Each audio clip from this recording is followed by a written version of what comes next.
Brandon Miller, my guy. Brandon Miller is taking a leap. His last 11 games, 27.5 points, 6 rebounds, 3.2 assists, 41% from 3, and 66% at the rim. And that's the big thing to me, because we saw him over the weekend spin on OG Anunoby, dunk on the Knicks, and then on Sunday against the Pacers, late in the game, split the Pacers defense in a pick and roll, had a massive dunk in the paint, and that was during a stretch where Charlotte just closed out Indiana.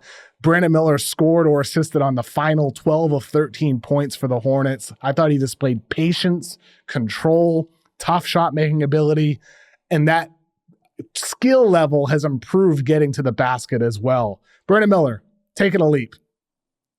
That left to right crossover that he hit Halliburton with on that hedge for the dunk, that move for him, he goes to it a lot, and it's one of the nastiest left to right crossovers in the league, because he sits in that high hesitation like he's about to shoot, and then he can quickly cover ground back to the right and get downhill. And I'm glad you mentioned the rim finishing, because that was kind of an issue in the early part of the season, but he's been doing a lot better there. A big part of it too is 3-point volume. He's attempting 14 threes per game over his last 5 games and shooting really well off the catch. And again, we talked about that a little bit earlier with Tyler Herro, but you can do a lot for yourself by taking the right kinds of shots, and he's shooting it so well off the catch. He's got a bunch of like pretty advanced scoring moves too. Like I saw him hit like a slow down where he does the slow down steps at the basket in a game against the Knicks a few games ago. He's got like a really nice fadeaway over both shoulders. He's got a good floater. Just a lot of really high level scoring ability. Really, the only thing for me is like if he's another one of those guys where the shot hasn't really connected off the dribble yet. If he can get that going,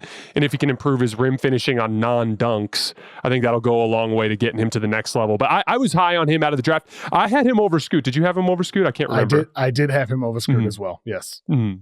That's looking good for the both of us then, huh, Jason? Yeah. Yeah, I think part of it too is like, I think we're just seeing so much of this where the ability to score over the top of defenses becomes so important when you run into higher level defenses down the line. And I just saw him as a guy that could consistently get to his spots and at least be an option in those situations. And it's something that's bared out to this point. Yeah, I mean, look, my argument at the time of the draft was you're talking about a guy who's 6'9", who has great shot-making ability from the perimeter, who showed improvement getting to the rim, defensive versatility, and just an MFer attitude on the floor. No fear, never scared. Versus Scoot, who's a 6'1" guard, a very good athlete, but not an elite athlete, not a Derrick Rose athlete as he was hyped as, with a questionable shot.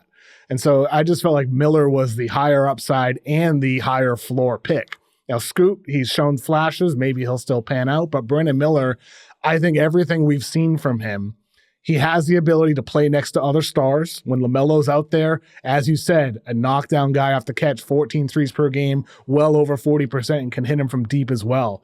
Off the dribble, he goes through spurts where he is draining everything. He shot over 45% from mid-range last year.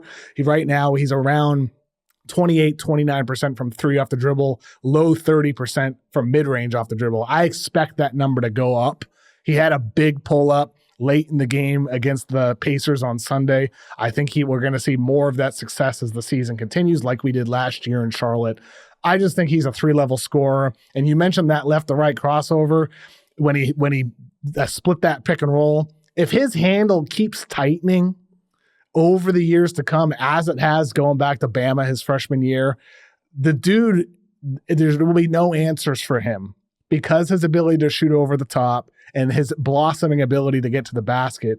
To me, that LaMelo Ball, Brandon Miller core, that is something that could become one of the most unstoppable duos in the NBA. I just hope, we talk about health all the time. LaMelo's missed a lot of time too. He's out again right now. I feel like some of these cores, we aren't seeing these guys for a sustained period of time. You need to develop chemistry too.